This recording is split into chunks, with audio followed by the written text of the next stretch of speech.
Bonjour à tous et bienvenue. Dans cette vidéo, on va s'intéresser à la création d'un wiki de procédures sur Notion. On se rejoint tout de suite sur le logiciel. Pour la création de notre wiki, on va donc partir d'une page vide qu'on va renommer par exemple ici wiki procédure.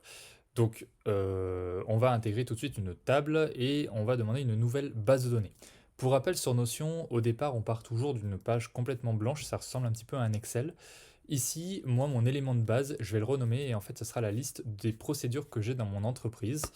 Donc, je peux lister par exemple des procédures, ça peut être pour passer une commande, ça peut être pour produire une pièce, ça peut être pour créer un devis. Une procédure, ça va permettre de standardiser à travers une entreprise certains modes opératoires et ça permet de mieux suivre un petit peu ce qui se passe. Donc, ici, j'en mets quelques-unes en exemple. Je vais dupliquer tout ça. Donc, vous faites commande D ou CTRL D sur Notion pour dupliquer, pour dupliquer des éléments. Et donc, je vais leur affecter des caractéristiques.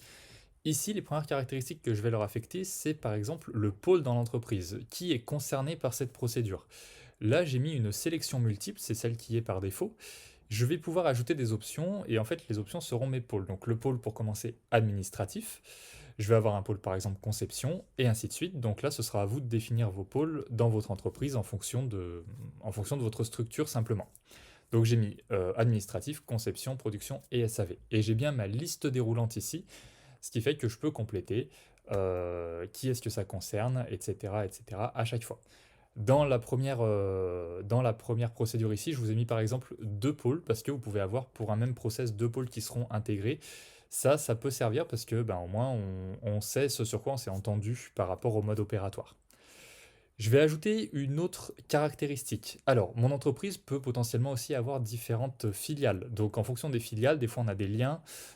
Savoir comment est-ce qu'on fonctionne, ça peut être assez intéressant. Donc ici, je vais mettre une sélection cette fois-ci simple, c'est-à-dire que je peux mettre une seule option. Et par exemple, j'ai une filiale bois, une filiale acier et une filiale PVC. Par exemple, si vous êtes dans une menuiserie qui fait ces différents ouvrages. Et donc, je vais avoir une procédure pour produire une pièce pour le bois, pour l'acier, pour le PVC. Et on se retrouve vite en fait avec beaucoup, beaucoup de procédures et une liste qui peut monter à 100, 200 procédures si l'entreprise grossit.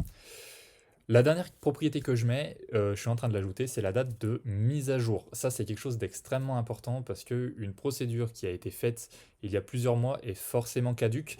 Les entreprises évoluent, les activités évoluent, les personnes évoluent. Et donc, une entreprise doit perpétuellement se remettre en question et remettre à jour ses procédures, ses modes opératoires. C'est toute la notion d'amélioration continue. Donc, d'avoir ces dates de mise à jour, ça peut nous permettre de savoir si une procédure est encore valable ou non. Quand vous avez ce tableau-là, c'est pas forcément très lisible. C'est là que Notion est intéressant parce qu'on va pouvoir intégrer différentes vues. La première qu'on va intégrer, donc je vais commencer par la renommer, ce serait avoir une vue par filiale. C'est-à-dire que j'aimerais bien avoir une vue globale par filiale.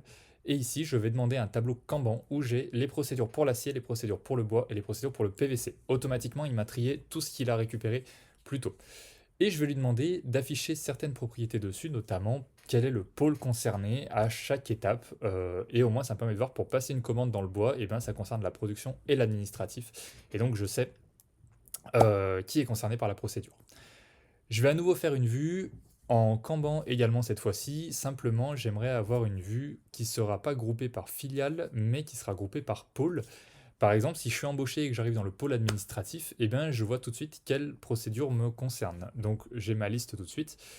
On va pouvoir intégrer dans cette vue-là la filiale, bien sûr, et potentiellement la date de mise à jour. Ça peut permettre de voir s'il y a des pôles qui ne tiennent pas leur procédure à jour et pour pouvoir un petit peu les aider là-dedans. On va la renommer par pôle. Et donc, ça permet d'avoir une autre vue avec Notion, mais toujours avec le même contenu. Enfin, la dernière vue que je vais faire, elle va concerner le pôle administratif, donc je vais la renommer tout de suite administratif. Et l'idée, ce serait d'avoir une vue Kanban par filiale, donc acier, bois, PVC, mais uniquement avec les éléments de l'administratif.